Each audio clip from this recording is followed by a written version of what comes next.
को मैं आमंत्रित करता हूं भाई सोमेन ढाका जी। बहुत बहुत धन्यवाद आदरणीय सिंधे भैया। रोजगार दो सामाजिक न्याय दो पद यात्रा की समापन सभा के अवसर पर मौजूद हम सभी के लिए प्रेरणा के स्रोत और हमारे आदर्श, और मैं कहता हूं कि हम कभी कभी तय नहीं कर पाते कि आप हमारे नेता हो, आप हमारे भाई हो, आप हमारे गुरु हो या आप हमारे अग्रज हो, लेकिन जो भी हो हमारे सब कुछ आप ही हो। तो मैं आप सभी का प्रणाम करता हूं। मंच पर मौजूद दिल्ली के विधायक अनिल झा जी, संजीव झा जी,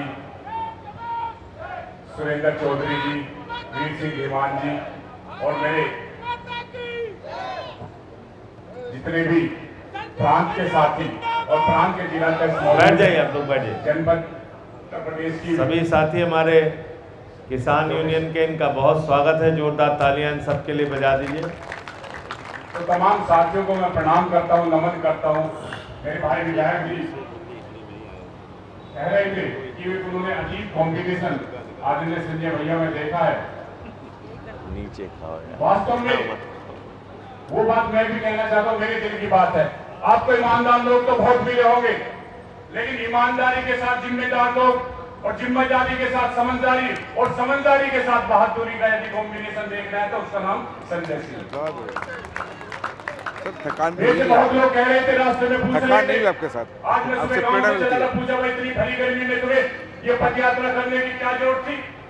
तो मैंने उन्हें कहा कि जब इस देश में लाखों युवा, लाखों नौजवान रोजगार पाने के लिए तड़प रहे हो, रोजगार पाने के लिए दर भीख मांग रहे हो और उनके पर्चे लीक कर रहे हो, तो ऐसी स्थिति में जब इस देश का संविधान का संरक्षक कर बैठा हो चीफ जस्टिस, यदि इन युवाओं को कॉकरोच कहता हो तो हमारे लिए मजबूरी होती है कि हम रोजगार की यात्रा निकालते हैं।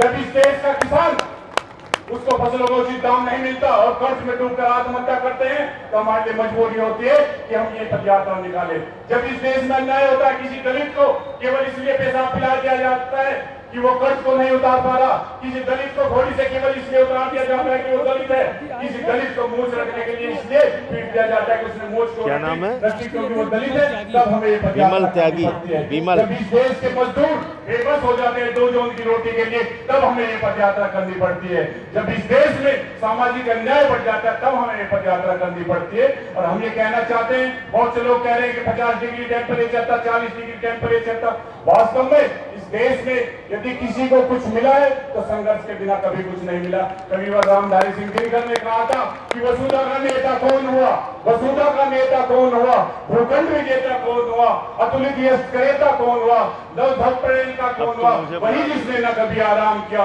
विघ्नों में रहकर काम किया है। कौन विघ्न ऐसा जग में दिख सके जो वीर नर के मग में खम्भोज खेलता है जब नर पर्वत के जाते हैं पांव विकट, मानव जब जोर लगाता है तो पत्थर भी पानी बन जाता है। क्या बात है, क्या बात है, क्या बात। आज इस देश में जो सामाजिक विघटन की बात चल रही है, जो नफरत की बात चल रही है, मैं इसमें बहुत लंबा बोलना चाहता था, लेकिन हम सभी आदरणीय संजय भैया को सुनना चाहते हैं।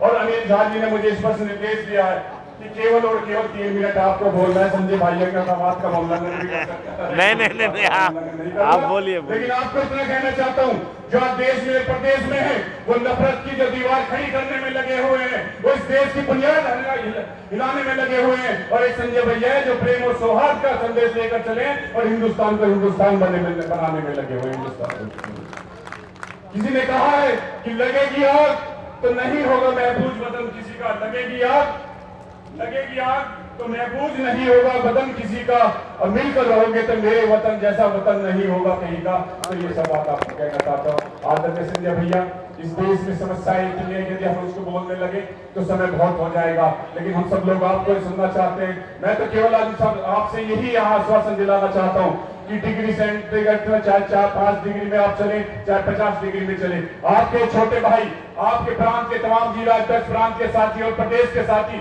आपको ये विश्वास दिलाना चाहते हैं कि आप जहां भी रहोगे, जहां भी आपका पसीना पड़ेगा, हम सब लोग जो है साथ ही अपना खून जो है बहाने के लिए तैयार है। और इस देश से जो सांप्रदायिक जो सरकार चल रही है, वास्तव में मैं ये सांप्रदायिक ही कहूंगा, क्योंकि ये जो लोग हैं सांप्रदायिक है लेकिन उन्हें धर्म का चोला उड़ दिया है और ये धार्मिक रूप में आने की कोशिश करते हैं, लेकिन वास्तव में सांप्रदायिक लोग हैं। और हम सबकी अब जो देशभक्ति है वो देशभक्ति यही है कि इन लोगों को, सांप्रदायिक लोगों को यहाँ से हटाएं। आज जो हमारा समय चल रहा है, इस देश का, प्रदेश का जो समय है, अब सोने का समय नहीं है, जागने का समय है, अब चुप रहने का समय नहीं है, अब सवाल पूछने का समय है। और सवाल केवल ऐसा नहीं है कि आंखों में आंखें डालकर पूछने का सवाल है, आंखों में आंखें डाल के सवाल पूछिए और संजय भैया की तरह कॉलर हाथ में पकड़ के सवाल पूछिए, कॉलर हाथ में पकड़ के सवाल पूछिए।